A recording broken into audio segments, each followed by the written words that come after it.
to this book. It's a mysterious book, and it has gained a lot of traction lately, not just among Christians, but also among those who are into New Age and other religions.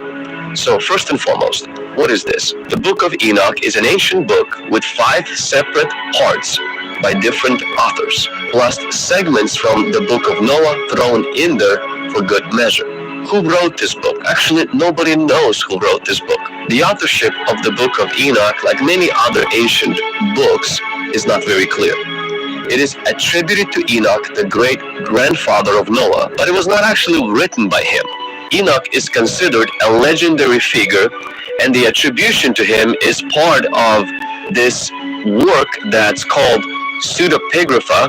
It's the writings of people that are actually not true writers of these works, meaning that the true authors used his name to give the extra aura of ancient wisdom and authority, but Enoch actually never wrote this book. The Book of Enoch was most likely written by multiple authors over several centuries, with estimates ranging from 3rd century BC to 1st century AD. This period of time is known as the Second Temple period in Jewish history. It's a time where there was a lot of religious writing and thought outside of the Hebrew Bible. Now, what is the Book of Enoch all about? Let me break down the 5 parts of this book. The first book is the Book of the Watchers. It's 1st Enoch 1 through 36.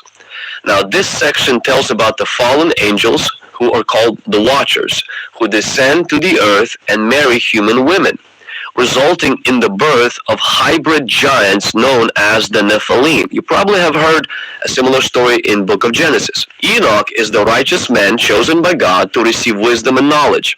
He's shown the secrets of the universe, including the workings of the heavens, and acts as this intercessor or in between heaven and the earth. The Watchers asked Enoch to intercede on their behalf before God, but they are denied forgiveness and are bound and cast into the abyss as the punishment for their action. So that's the first book, 36 chapters. Now the second book is the Book of the Parables, 1st Enoch 37 through 71. This section contains 3 parables that deal with the themes of divine judgment and the coming Messiah kingdom. It introduces the concept of the Son of Man, a heavenly figure that will judge the wicked and establish a righteous kingdom. This term is later used in the actual New Testament in reference to Christ. Now the third book of Enoch is the book of the heavenly luminaries, 1st Enoch 72 till 82. Here Enoch is given knowledge about the movements of the heavenly bodies, the sun, moon, and the stars, suggesting a particular interest in astronomy and its connection to the divine order. It describes a solar calendar that is different from the lunar calendar used by the Hebrews at the time. The next book of Enoch is the book of dreams and visions, 1st Enoch 82 till 90. Enoch has 2 visions. The first one is about the great flood, and the second one is about the history of Israel, symbolically represented by animals. These visions, they recount the history of the world from the time of Adam to the establishment of the Messianic kingdom. And now the last book of Enoch is the book of the Epistle of Enoch, 1st Enoch 81 until 108. This final section includes the series of encouragements to the righteous and the warnings to the sinners, revelations about the future, including the resurrection and the final judgment. It ends with an appendix that reaffirms the judgment and the importance to living in righteousness. So now these are the 5 books of Enoch within 1st Enoch. The one that has a lot of interest, and probably where you have heard different references to, is the first book that I've highlighted, is the Book of the Watchers. Now, I'm going to break down the Book of the Watchers just a little bit more so that you will know kind of where some of these ideas have been coming from. The Book of the Watchers, which is the first book of Enoch, which has 36 chapters, that book, I'm going to break it down a little bit more into the Descent of the Watchers, chapters 1 through 5. And that's when Enoch starts with a warning about the great judgment against the Watchers, a group of angels who have sinned. These angels see the earth's women as beautiful, so they decide to leave their heavenly home to marry them. This is, of course, is forbidden, and their actions start causing problems on the earth. And then if you go a little bit down, chapter 6 to 16, you will see the sins of the Watchers and the Nephilim. The angels now on earth teach humans various forbidden knowledge and crafts, which lead to warfare, sorcery, and all other sins. Now this angel and human union produced this hybrid offspring called the Nephilims, who are the giants that bring pretty much havoc on this earth and actually consume the humans alive, leading to widespread despair. And chapters 17 through 36 talk about Enoch's mediation and the judgment on the Watchers. The Watchers realize that they have done wrong, and they ask Enoch to speak to God on their behalf, hoping for forgiveness.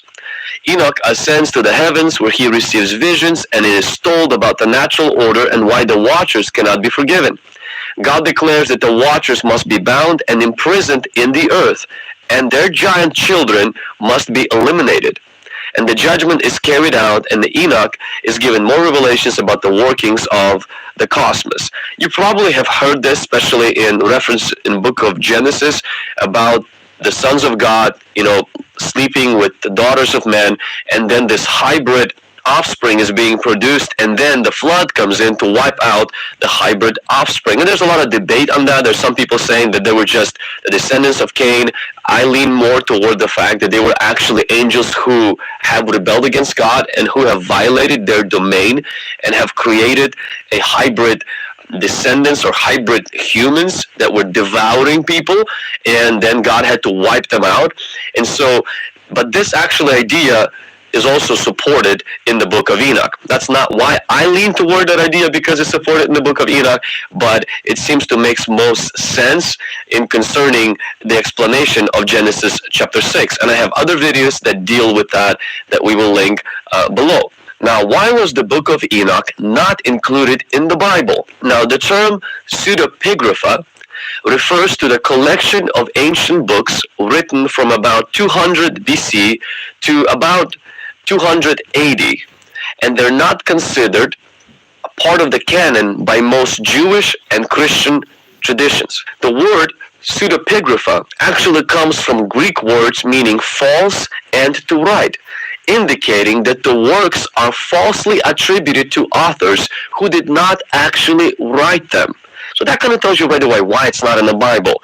It's part of the collection of these books that are falsely being attributed to different people who didn't write them. And the Bible is the book of truth, and so that right away should be a red flag why it shouldn't be in the Bible.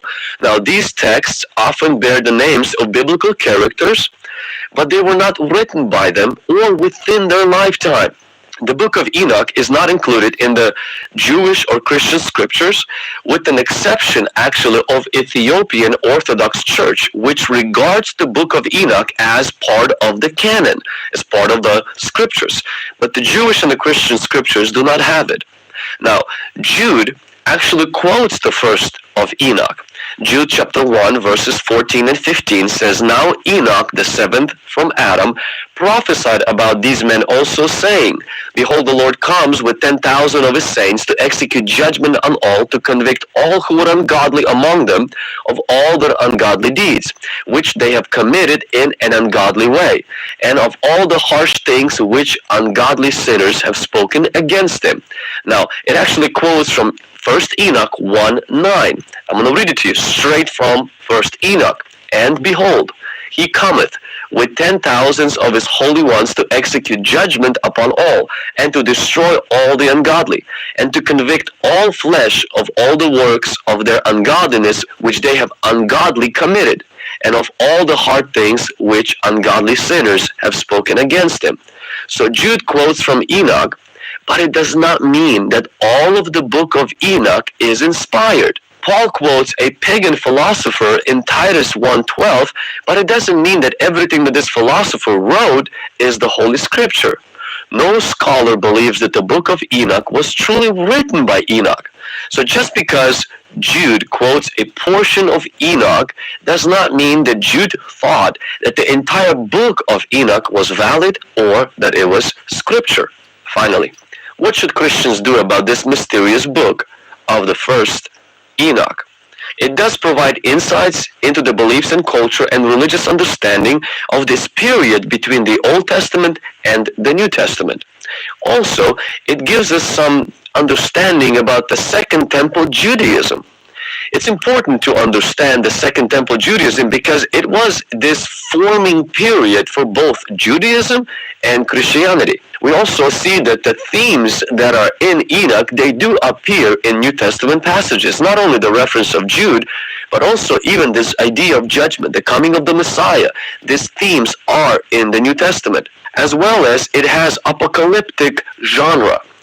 And the prime example of this apocalyptic literature, we see visions, angelic things, we see the end of the world scenarios, which is present both in Daniel and in Revelation. We should treat the book of Enoch and all other books in the same manner that we treat all other books that are we call apocrypha, and I have a whole video about that, which some things they say are true and correct, but much of it is false and historically inaccurate. Apocrypha books are interesting. They're fascinating, but they're not accurate. And they're fallible documents from history. They are not inspired and they're not part of the scripture. Dr. Michael Heiser said this about the book of Enoch: just because bad people like New Agers and people who practice occult use the particular book like Enoch does not mean that the book itself is bad. Bad people use the Bible, but we don't throw it out. And he would say they use Enoch in its own context, the Second Temple period, not in the context of aliens. Meaning, you can read it, but you have to understand is that a lot of the stuff is not true, and the whole idea that it's written by Enoch is also not true. And so you have to use wisdom, and it's not part of the Bible. It's not part of canon.